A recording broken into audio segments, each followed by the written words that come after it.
Hi guys, welcome to another life quiz. This week my guest is very special.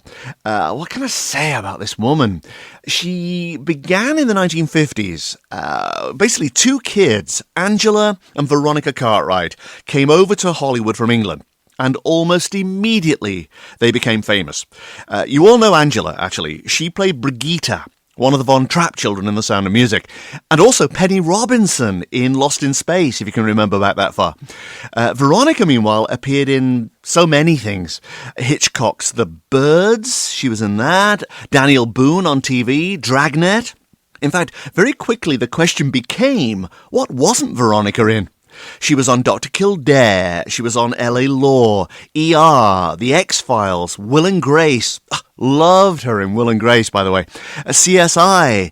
And that's not even including her movies. Everything from The Right Stuff to Going South, to The Witches of Eastwick, to starring in one of my favourite movies of all time, Alien. So you can imagine how tickled I was to get Veronica on the show. In the first half, she talks about her movies, about how she met Jack Nicholson, the tough time she had making Alien, getting cosmetic surgery with Cher, and how she annoyed the movie critic Pauline Kael and really paid the price for that. Then in the second half, Veronica answers the life quiz. 3 rounds of questions about life, living, and lessons learned. And she reveals that behind the showbiz persona, all the fun, all the laughter, lies a tender, very caring soul. She talks about God. We talk about that for a while. She talks about why her mother didn't speak to her for 5 years, the death of her third husband, and how she's handling the ongoing addiction problems of her son Dakota. It's a tale of enormous highs and quite a few lows that just made me love her even more. And it begins now. Enjoy. Why are we here? What's it all about? What's the point of being alive? What will be my legacy? Where do we go after we die? The Life Quiz. The Life Quiz. Secrets to a happy and fulfilled life revealed by the famous, the fascinating, or the just plain fabulous. Hosted by Cash Peters. Cash Peters.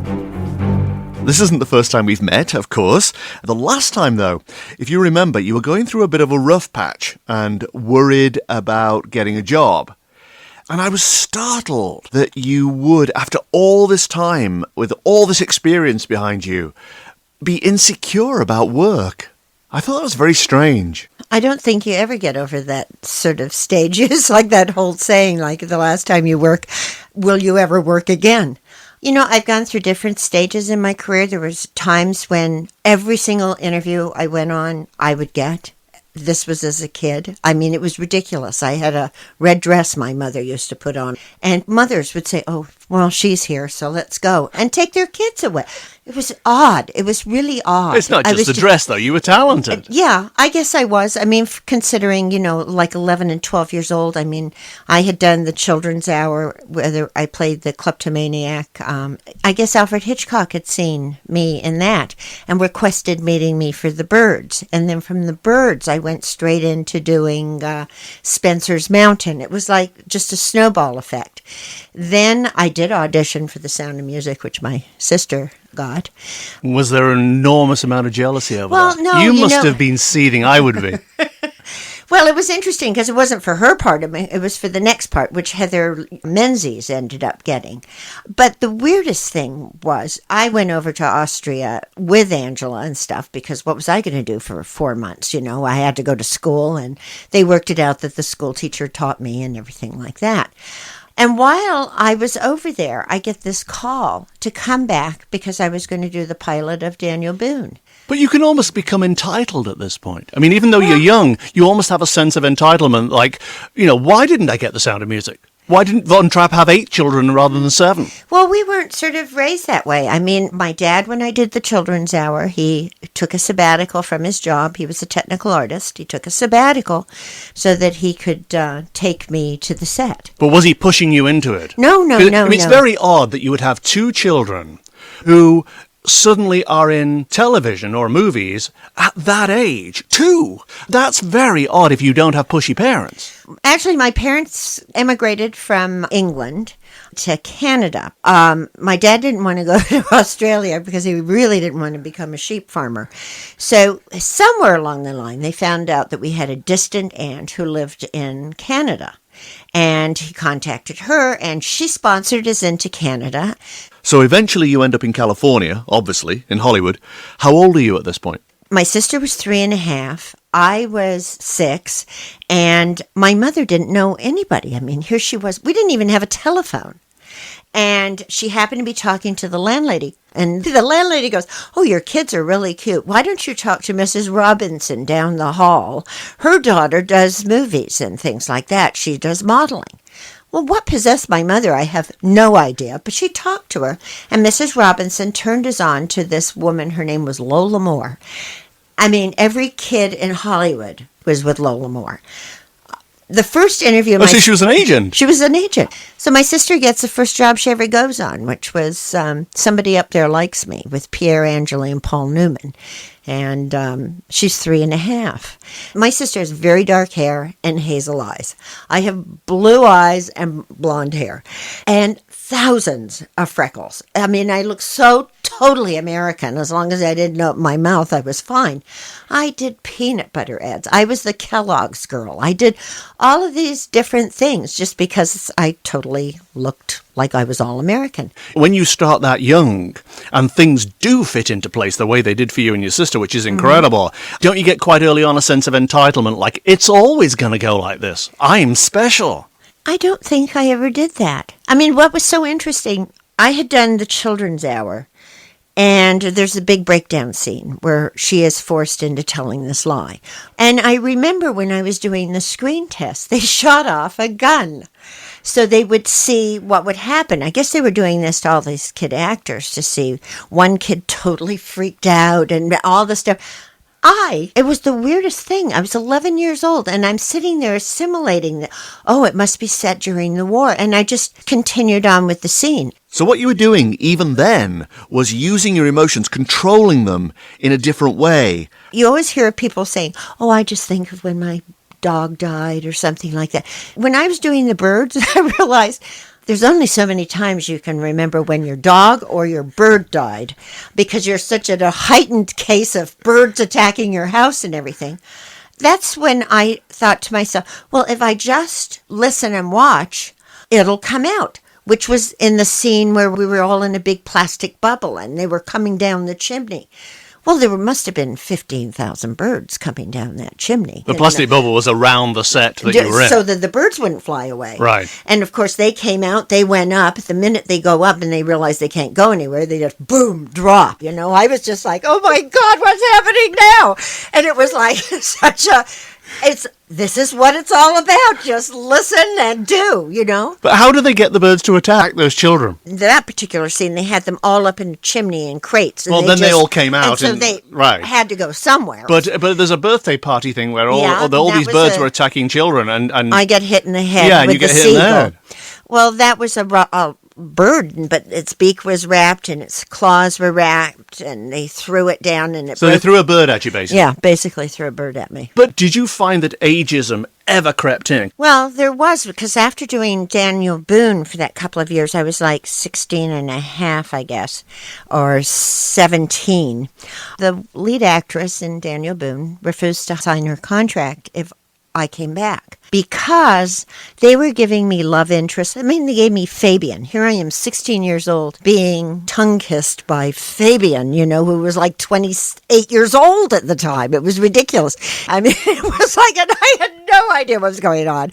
So anyway, she got very upset that they were giving me all these love interests because it made her look old.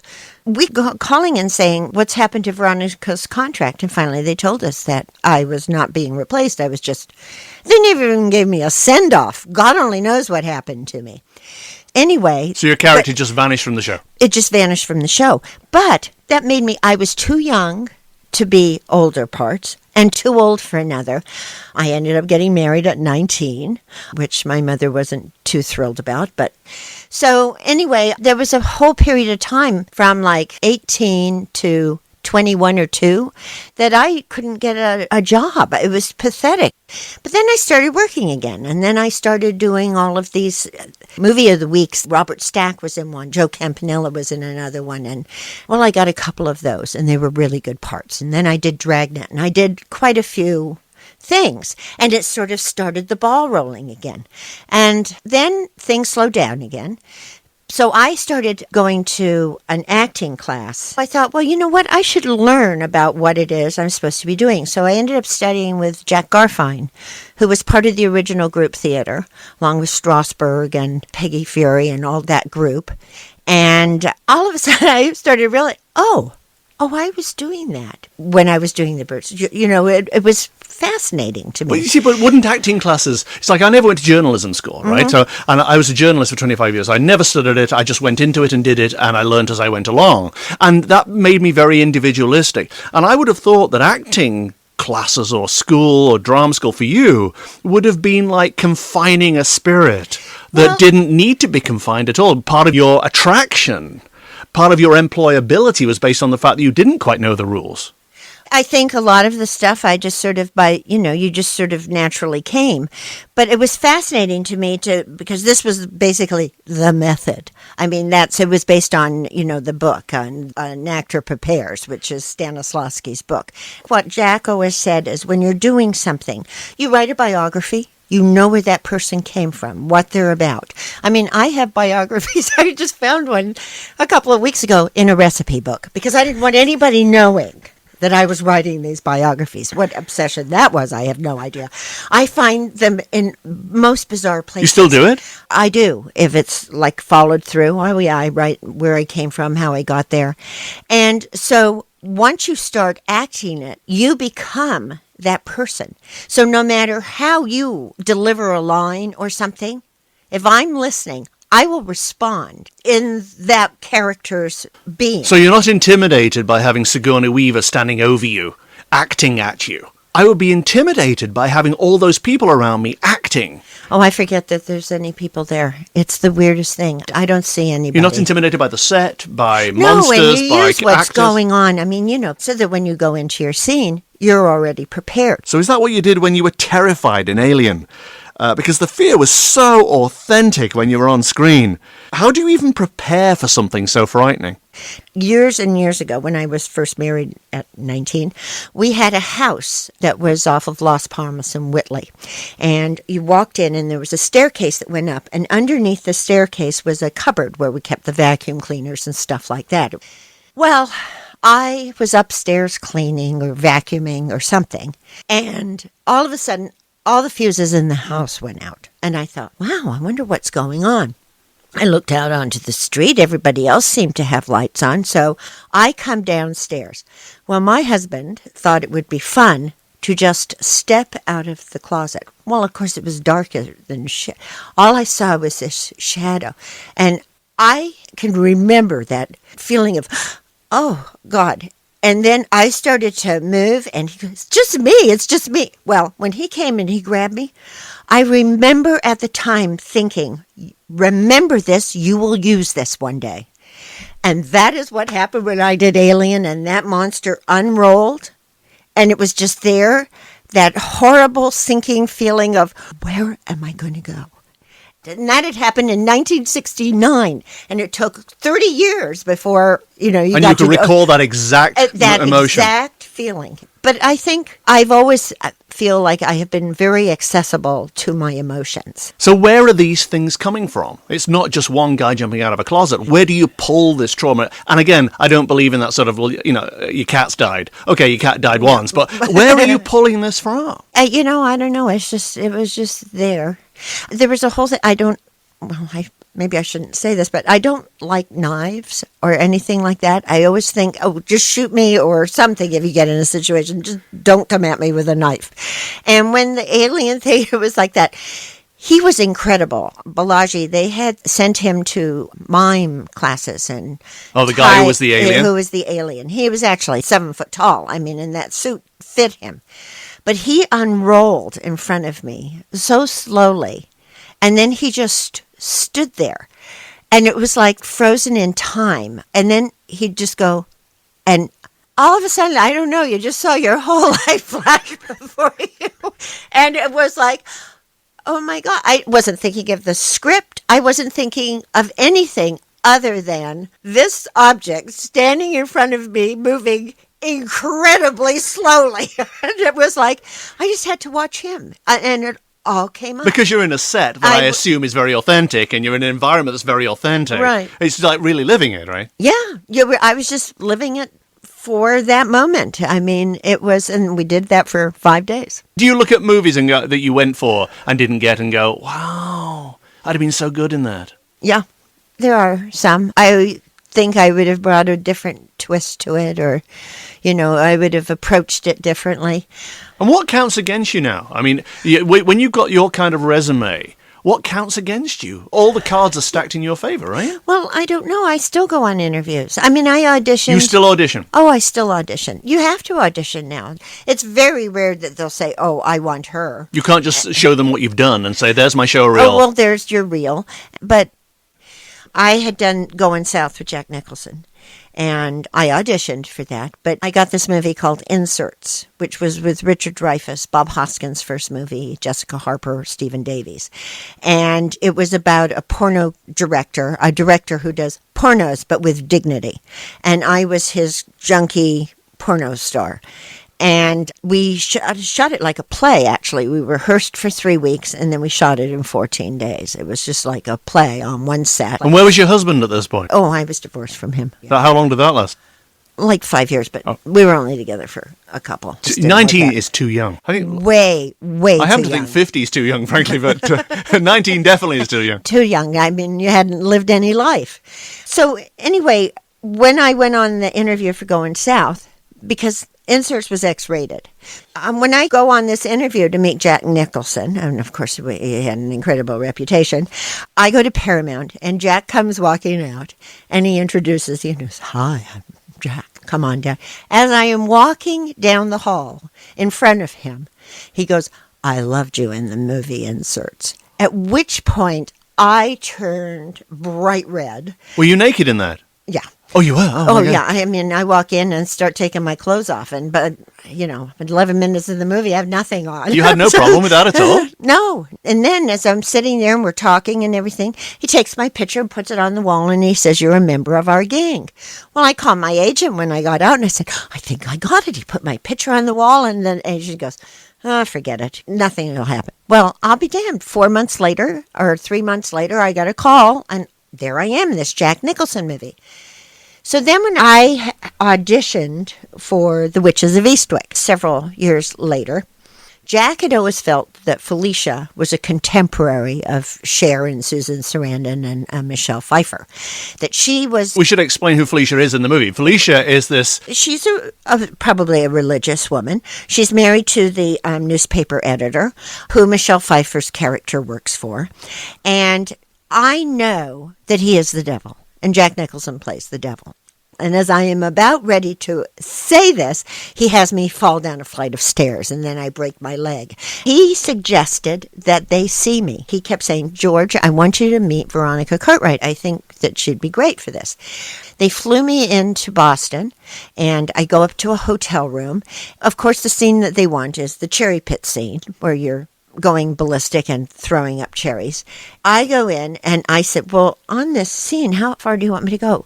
And George, I remember sitting there going, "Oh, I'd like to see it." I thought, okay. So I just went for broke. I started, retching, and Richard said when I left, they both looked at each other and go, "Holy shit." How did you projectile vomit in that movie? Oh, well, I had a tube up my... Yeah, but it came out of your mouth. Yeah, well, it comes out of right here. It goes up your dress, and then it's right in the palm of your hand. So that when you're like this, it looks like it's coming out of your mouth. Because if you can turn that on, that's method. That's very method. That's method. Oh, my God, it was so hysterical. But you've worked with so many, like, off the top of my head, like Donald Sutherland, you've worked with George Clooney, you've worked with Hitchcock, you've worked with major directors. Do you ever get that downtime where you just go, "So, how's life treating you then?" Conversation. Do you ever have those? This is where my insecurities come in. You don't close up. It's so bad of me because I don't always follow through, Like, I call Jack because Jack and I just think Jack's fantastic. But if you called him now, would he go, "Hi, Veronica"? Yes.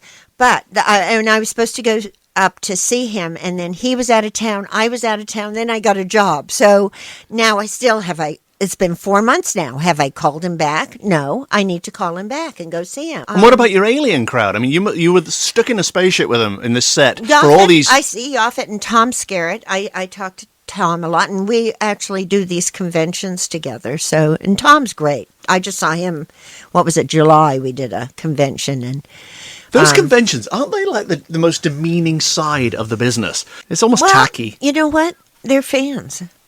And they all ask you the same question. What do they ask you about Alien? What's the number one question? Was it true that you didn't know the thing was coming out of the chest? Well, of course we did. We'd read the script. But that's beside the point. We were actually sent upstairs, and we were sitting upstairs for hours while they packed John. And when we came down, the whole set was covered in plastic. Everybody was wearing rain gear. We wondered what the fuck was going to be happening. And But John Hurt must have known, so he didn't tell you? Well, John did. Well, no, because he's down there getting his false chest on, and they stuffed him all with offal. We knew that the thing was going to come out of the chest, but we just didn't know how it was going to come out of the chest. And the fascinating thing was, they had cut his T-shirt so that the thing could pop through. Well, we're all standing around, and the stench in there was unbelievable because they had all these bloods and guts. But real blood and guts. Oh, yeah, it was disgusting. I was told I'd get a little blood on me. But the problem was we were all so fascinated by what was happening. I leaned forward right into the blood jet, and it hit me square in the face. It was just like, that's why I go, oh, my God. I was backing up, my knees hit that banquette that was in the back. I flipped upside down. There's actually footage of this. It's hysterical. There's 2 cowboy boots sitting up, and all of a sudden I just roll over and I got back in there. I just kept going. I mean, yeah, but this comes back to that thing you were saying earlier on, the gunshot going off. There's something about you that contains emotion that it's just like at your skin level. I mean, that's part of that gunshot thing, I'm thinking, that you actually somehow managed to contain yourself in the worst of situations. I have no idea, but I'll tell you, I was in a really bad car accident in 1981, and I would have thought that I would have freaked out. No. I was the most contained person. I was driven off the road, and I hit a parked car, and the bones came up and out. And I looked down, and I thought, well, that's just not right. I picked up my foot, and I yanked everything back in. All the bones back in, everything. God. It was unbelievable. But the paramedics arrived. They said, well, you can cry if you want. I said, I'll cry when I am ready. I mean, I was so controlled. So when we did Witches of Eastwick, and he pushes me down that flight of stairs, or I fall down, and I break my ankle, well... You're right back in that car accident moment. I was right back into that car. Clive, I think I broke my leg. I mean, it wasn't panic. No, this is how it is. I mean, I love acting. I just love it. I feel best when I'm doing it. So all of these things that happen, you just become a sponge and absorb it. And is Angela at this point a little jealous of you? Angie doesn't act anymore. Does she wish she had your career? I don't think so. But hers was an entirely different ballgame. I mean, she was 7 years on. She was Lost in Space. I mean, my God. But that was 4 years. And then she was on Make Room for Daddy for 7. And then there was Make Room for Granddaddy. And The Sound. I mean, she had a huge career. When she got to be 18, she said, you know what? I don't want to do this anymore. I want to model. She went to Europe and got a big, huge modeling agency. And she modeled.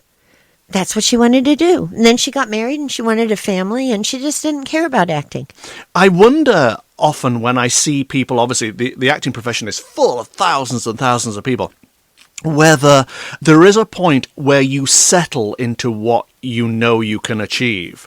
Like, for example, when you can push and be like the lead and you're going to always be like big star, like a Tom Cruise kind of guy. Or there are others where I could be a better character actress. Is there a point where you let go of the major stardom thing? I don't think I've ever had that major stardom thing. But do you still dream of it? I like to work. I mean, if the part is there and the part is really good, I will fight to get that part. Would you do anything, really? Well, I don't do anything. I mean... What do you most regret? I did this movie. I don't know. It was terrible.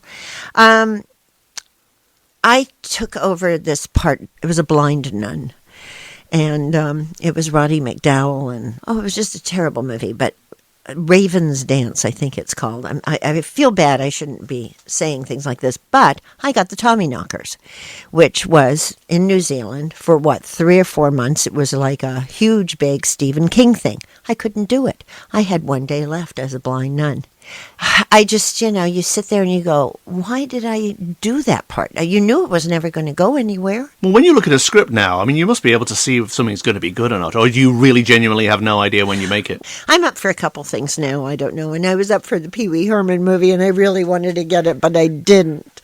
What was the role there? Oh, gosh, it was just fabulous. This sort of very Katharine Hepburn kind of character that was just fabulous, She was just... had an airplane car and stuff like that. And I just thought it would be so much fun to do. But I didn't get it. So okay. That's how life goes. It is. Excellent. So now do you want to answer the life quiz? Are you ready? All right. If you're enjoying the show and you're thinking, God, I wish I could help contribute to this and keep it on the air, well, surprisingly, you can. If you go to cashpeters.com, there's a donate button. All you got to do is click on it and donate something. A few bucks would be fine. Anything that will keep the lights on and keep this show going. Because the more we do, the more people will be affected by the principles in it, the more we'll be influential in the world and bring peace and love and joy and happiness to people. And I think that's a good thing. So if you want to go along to cashpeters.com, click on the donate button and basically give what you can. Thank you very much. Now, on with the life quiz. Hi, welcome back. My guest on this episode of the Life Quiz is actress Veronica Cartwright. And the first question I always ask people is, what's the number one lesson life has taught you? Just to be thankful for my experiences, because you learn from every experience that you have, whether it's good or it's bad. Are you good at gratitude? I am. I really have been trying lately to write thank you notes and stuff like that. I think it's important. And there was a whole thing with Pauline Kael, who just thought I was the bee's knees, and lovely, and invited me. You never thanked her. And I didn't send her a thank you note. And because I was in this relationship with this nutty guy, and then I thought, it's too late, and it's never too late. It's never too late to thank somebody for something. She's dead now, and it was interesting because she could never say anything bad about me, so she'd just pretend I wasn't in the movie. Which movie? Well, any of them after she thought... You mean she took that very personally that you didn't thank her? Very personally.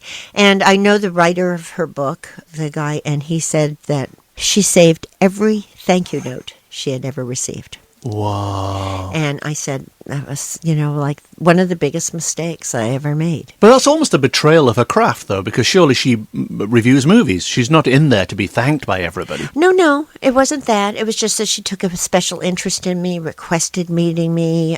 Found out I was in New York, took me, we went out and introduced me to a couple of people. She was just very generous, and it was terrible of me not to do that, and I don't know why I'm not good at it. Did you thank Jack Nicholson for Witches of Eastwick? Yeah, he's fabulous. I just love Jack. He's great. Is he like the tabloids portray him? He is one of the most gracious people to work with. I've worked with him in 3 different movies. Puts his wardrobe on, whether he's working or not. When we were doing Man Trouble, he sat in the damn audience every day in his outfit that he wore in the movie, just so that if we happened to glance down, there he was. He is the most generous person that way. Is he real? Oh, totally real. And so when we would go and he'd be on the way to church, people, of course, were there. Hey, Jack, hey, Jack. And he comes out and he goes, hi there. How are you? Nobody bugs him. Well, I think having done The Shining, I think everybody sees him like that if he really lost his temper, that he's going to start axing down doors and chasing you through a maze. I think it's a bit like Kathy Bates in Misery. She'll never outlive that moment where you think, I'm not even saying hello to her. I don't want her snapping my ankles just for saying hello.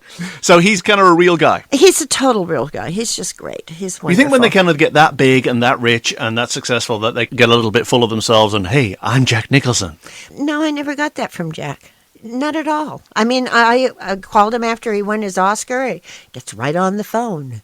Hey, doll, how are you? I mean, he's just, I don't know, he's just wonderful. I think that's a hard thing because people put things on you. They project, right? They project things on, well, he must be an asshole because, he didn't show up to this thing or something.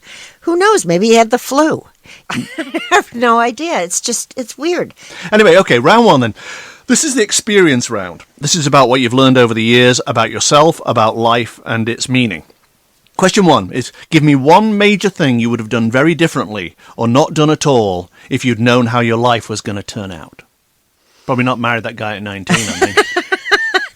Yes, that was something I should have never have done. Have you done okay with relationships over the years? I mean, that was a bit of a dud, but other times? Most of the relationships have been very good. Are you very professional in the sense that relationships don't matter as much as your career? Oh, God, no.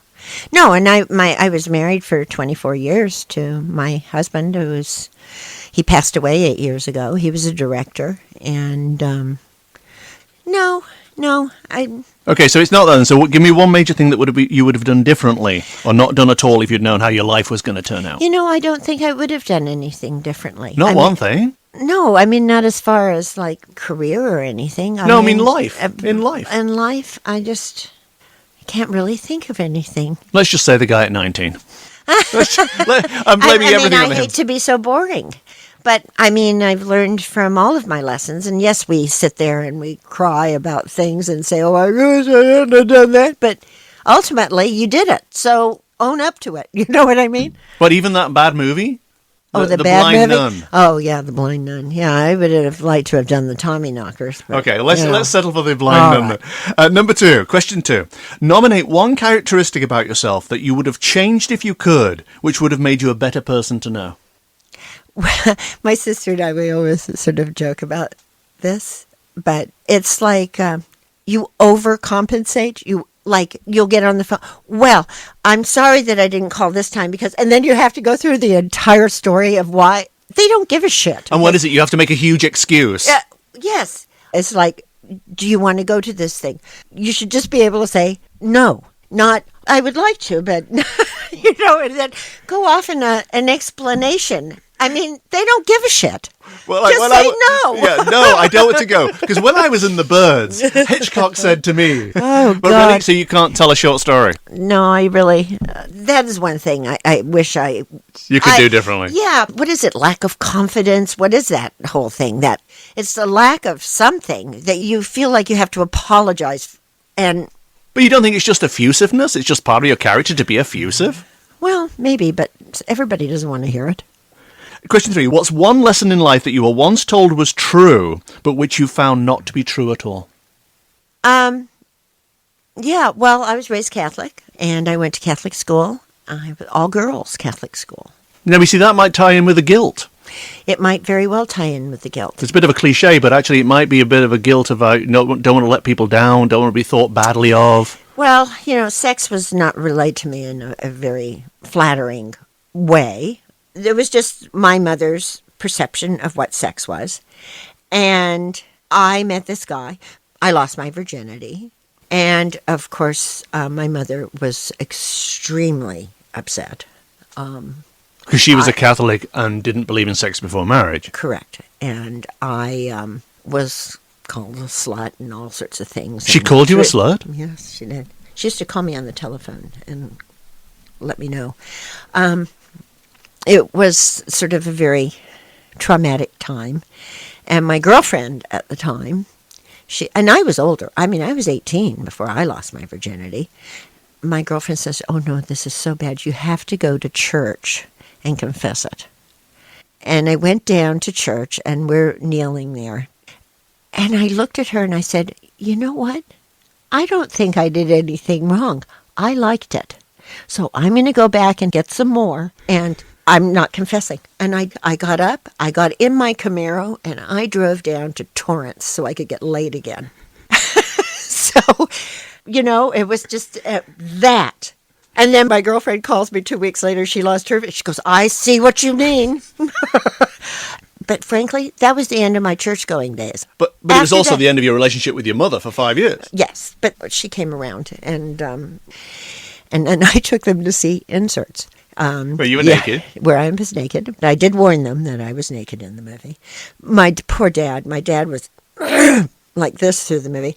And my mother, when we came out, said, how am I supposed to show my friends? Wear a brown paper bag over my head?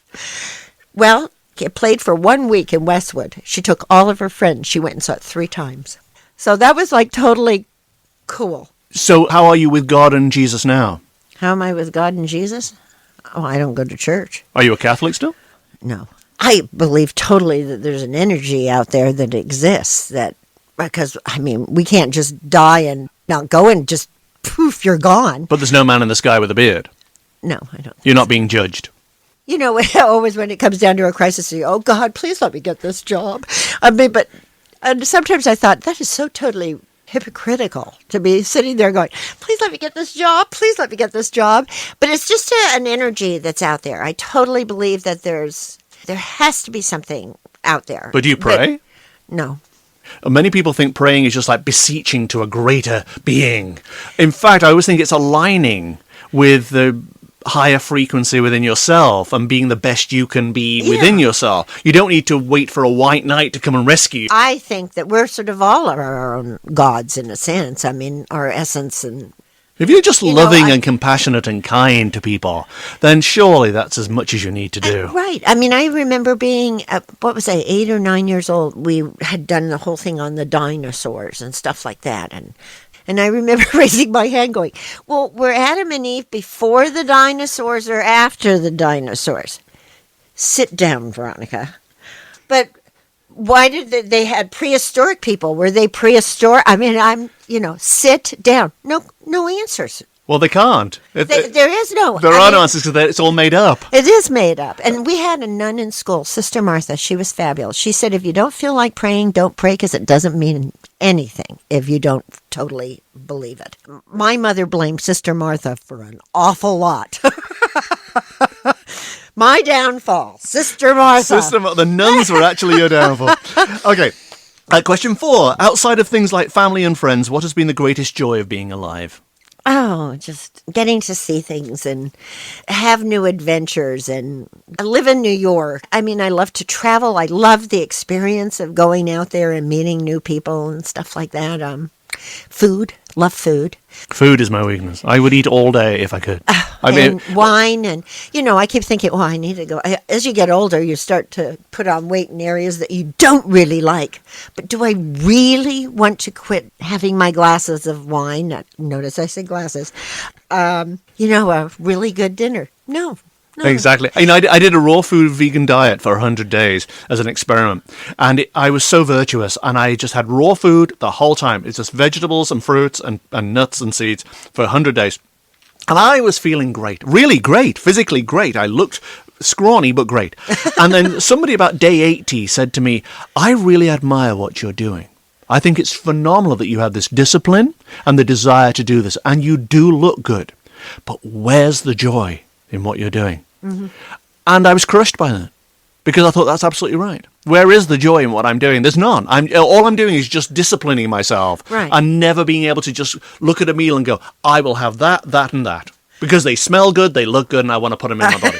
Right. Right. There's no joy if you don't do these things. I know. And just being able to call up friends and say, oh, come on over. I'm having dinner, I'm making dinner this weekend. I like doing that. I love having people come over to my house and I cook and I like doing stuff like that. Excellent. I think food is one of the biggest things. Without it really is. Without food and wine, what is life anyway? What's the point? Question 5. What is your greatest sadness or disappointment about the way life has unfolded for you? You have to say my son. Oh, you have a son? Mm-hmm. By which marriage? By my last one. By the third one? He's actually adopted. We adopted him. We cut the umbilical cord. We did everything. And when Richard died, Dakota was like 14. And he went off the deep end. In what way? Well, he just started doing drugs. And were you ever a drink and drugs girl yourself? well, I did. I mean, I used to do all of those things. But one day I woke up and I went, I don't want to do this anymore. I'm missing the next day. So I stopped. But your son couldn't do that. No, it's been he's 23 now. And he just checked himself into another rehab. And he's doing okay now. He's doing well, but it's just up and down, and it makes me very sad. Is it because he's the son of a Hollywood mom? No, his was,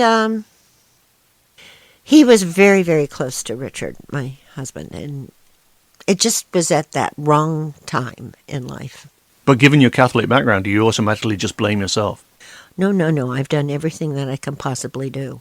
And you know what? I resent, in some cases, the fact that I've put out so much money, and until he decides himself that this is what he needs to do for himself, there's nothing I can do about it. I said to him, and they called me, and they said, well, you can come back and come into this program, but it'll be $12,000 more. I said, no, it doesn't matter how much money I put out. This is one thing I learned over this. I mean, he had to have a school education. I sent him to 2 years in Utah. It was a lockdown facility, and it was fantastic. He came out looking great, and then I sent him off to a sober college place that, oh my God, it was like started all over again.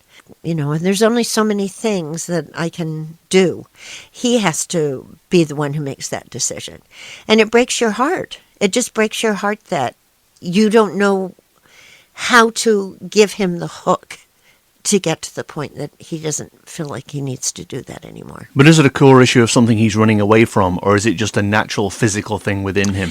Being adopted, there's always, chances that you take. What is really frightening is when he was in this place called Island View, which is in Utah, 50% of the kids in there are adopted. And that is a frightening statistic. So it's a feeling of uselessness that he's numbing out. I have no idea. Of not belonging. I brought in the birth lady to see him and everything. The mother. Yeah.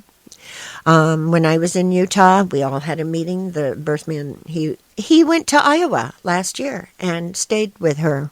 And he has 6 biological sisters and brothers. And so he stayed with them and met them and everything. And I said, whatever you need. I mean, But has he ever said to you, this is why? Or does he not know why? I don't think he knows why. It was a very bad shock, actually. Richard had colon cancer, and then he beat it, and he was fine for a couple of years. And then he got a leak. And so, but the doctors didn't want to call it a leak, and maybe it wasn't a leak, maybe it was a pinched nerve, all of this. By the time they discovered it, it was too late. And unfortunately, the only person was my son who could get Richard to put the tubes up his nose, down into his stomach to pull all of the shit out. And Richard, I guess, grabbed his hand and says, why are you doing this to me? Why are you hurting me? And he died the next day, and one of the big burdens, I think, is that Dakota felt that he had killed him, which I did not even know until I was in Utah in one of our therapy sessions. You want the best for your kid, and he's a great kid. He's very talented. He's a wonderful musician. He just hasn't discovered it for himself yet. All I can do is hope that he does. Yeah. Question 6. If you that little downer. Okay, yeah. Well, no, it's fine. I mean, it's what it's about. Question 6. If you had to pass on one piece of wisdom or advice to an impressionable child, what would it be? Oh, God. Just to be kind. And your son was an impressionable child. Huh? Your son was an impressionable child at one time. Yeah. And he can be incredibly kind and sweet and loving. And Question 7. Why do you think you were put on the planet? Are you satisfied that you fully justified your time here? Oh, yeah. I'm good. Sure, I've done things in your life which you might regret or whatever, but you know what? It's who you are and what makes you up. And I think I'm a good human being, and I think that I care about people, and I enjoy being around people, and I'm perfectly happy being here. The next question, question 8, is what's your legacy? When your biography is written, what will it say you did to make the world a better place? She was damn good. At acting, right? She's just a damn good actress, right? Yes. Question 9, in what way are you still searching? I don't know. What I have no idea. Well, how am I searching? If it all ended tomorrow, boom, you're gone. You think you've lived to your full capacity? Oh, I think there's almost more that you can do, but I feel like I am no better than the next person. Like on a movie set and stuff like that. My job is just to act there, but the wardrobe woman, her job is to get the wardrobe. And we're all sort of equal. It takes all of those people just to create what we're doing. And why treat them any differently than I would treat anybody else? You know what I mean? But that works downwards. But when you're doing a scene and Cher is there, yeah, you're aware you're in the presence of a superstar, and she must actually project that, right? Well, I have a very funny story with Cher. I was at the bottom of the stairs with my leg, right? So the camera, of course, has to get them, and it comes like this, and I am on the ground, and the dolly man is stepping over me so that he can get the thing. But at the same time, they can see me at the bottom of the stairs.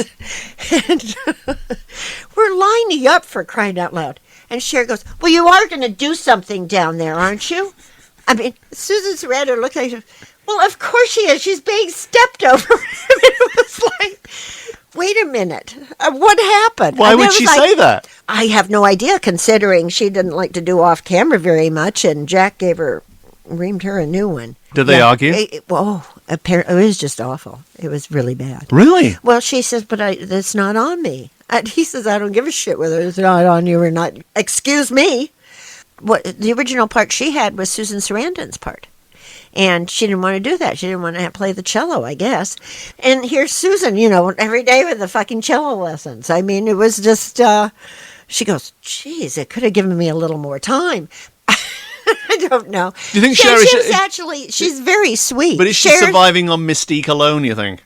Well, I don't know. I mean, let's face it, she's Cher. She is huge. Who else could get away with having that many facelifts? But if you saw her any other way, you'd go, oh, God, what happened to Cher? Well, actually, that's a very interesting point. You've never gone down that route. Or have you? I'm looking at you now thinking this woman is just naturally beautiful. Oh, yeah, so natural. Did you have a facelift? No, but I had my father's chin. Oh, you've had a chin job? Well, no, it was just suck this shit out underneath. Oh, the turkey neck thing? Yeah, I did that. But I did that many years ago. Right. I did that at Cher going, does anybody want to go in and see Dr. Kamer? And Susan went in and had her eyes done, and I had my chin sucked out. Oh, really? This. At the same time? Yeah. So we all went in together. But she was very nice. She was Cher. Alrighty. Question 10. What, in your view, is the bigger purpose of life? Why are we here? Oh, I mean, I think, to eat, drink, and be merry. That's it? Right. That's the end of round 1. The Life Quiz is brought to you by Penner Press, a boutique publisher with a global mission to expand minds and change lives. Penner Press publishes books that the big boys would never dare, including 2 of Cash Peter's most popular works, A Little Book About Believing and Why Your Life Matters, available as ebooks and in paperback. The future is being made right now, so check out books by Penners today and dare to start living the bold, bright, healthy new life you know you deserve. Penner Press. Now, back to the Life Quiz. Welcome back to the Life Quiz. This is round 2 with our guest this week, actress Veronica Cartwright. Round 2 is the blind round. There are 15 questions in this round. You get to choose 5 of them to answer without knowing what they are. That way you can't just choose ones you like. You pick a number between 1 and 15. 3. Where do we go after we die? Well, I think we just are an energy that just goes out there, and I do believe that we can be reincarnated. I believe that we can come back if there's things that we need to work on.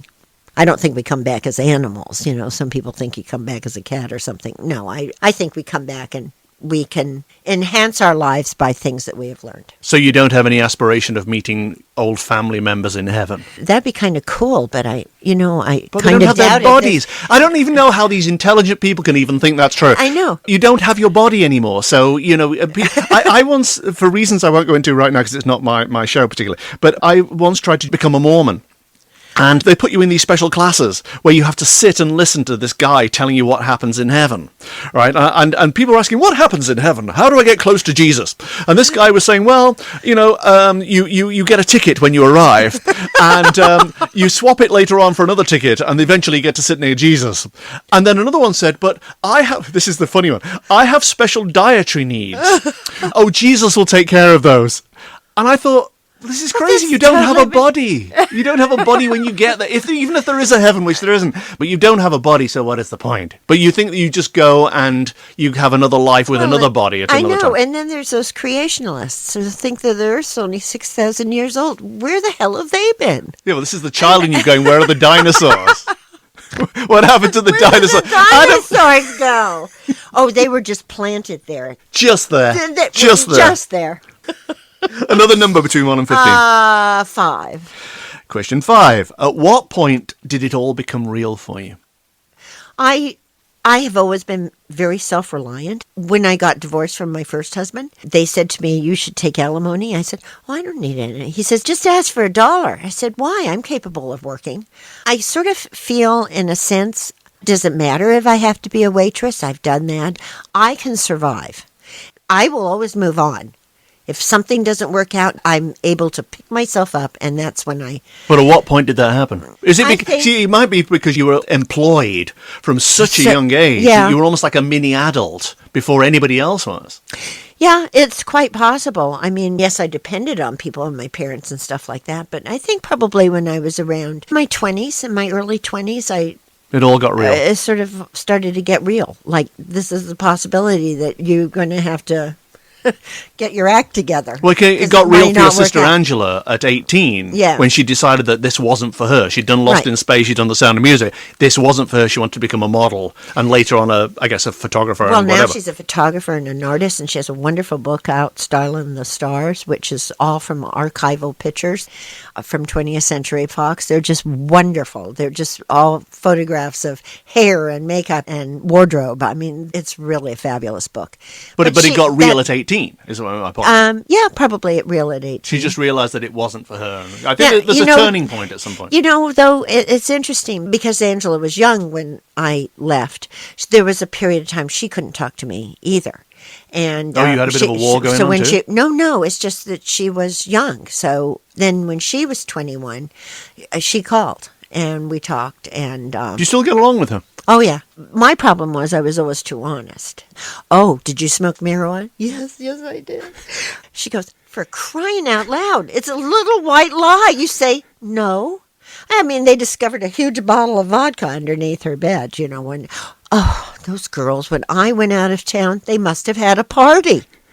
It's a white lie, and it doesn't hurt feelings. You hurt feelings because you're too honest. So, I mean, it's still been my problem. Okay, another question between 1 and 15. Let's go with 8. If not you, then who? Oh, for God's sake. When did that apply to you in your life, and what did you do about it? At what point did you step up when others didn't? I don't know. I've always felt that I think that deals with that honesty question. That's my problem. Sometimes You've always said what needed to be said in the moment. Yeah. Do you ever bite your tongue? I'm learning. Excellent. And another number? 11. Define God as best you understand it. I believe that there is a cumulative energy from everybody that dies and passes on, and it goes out there. It can't just disappear. The minute you die, your soul leaves your body anyway. You're just a shell down here. That can't not go anywhere. It has to go someplace. Because energy doesn't die, right? Energy doesn't die, and it becomes an accumulative thing out there. And that's what God is. I think that's what God is. I've often thought about this, and I wondered whether God is what you might call divine consciousness. It's an intelligence, an energy from which we are extracted. And each of us has a splinter of that inside us, because that's what animates us. That's our animating thing. Right. And then when we die, this splinter of consciousness, light, whatever it is removed from us and goes back to its original divine consciousness. Our problem has been that we have to give things names. And the big mistake we made was to give it the name God, because that then suggests separation, that there's something over there called this thing, which is then looking down at us, which in fact is not true. This thing is inside of us, and we are a part of it. That's what I think. I think we're all, and, you know, devil and God, whatever, those are equal forces, and it just depends on which side you decide. Yeah, but that's the kind of like materialistic mortal side. Right. The actual true self, yes, deep inside, the animating force within you is part of divine consciousness. Right. And when you die, this cloak that is your physical flesh and bones drops away. Right. And the energy, the splinter within you is returned to the divine. Returned. Yeah. I mean, that makes much sense to me than a guy with a beard and... That's like the superstition from thousands of years ago, and we're still clinging on to it. Really? Really? Okay, last question of this round. Between 1 and 15. Let's go back to 7. Question 7. What, where, or who is your refuge? Family, I guess, is my refuge. There's actually friends that I have that I can talk to much or more openly than I can probably talk to my own family. I mean, there's certain people you talk to about certain things. You go to friends above family, really, probably. Yeah, I think so. Because they sort of know me, and if you talk to, a lot of times, I think, I mean, I consider myself to be very close to my sister, but... But is she judgmental? If you went to her with a problem, would she be the receptive? Well, because I would want to ask too many questions, and then I prefer to do that with somebody else. Excellent. That's the end of round 2.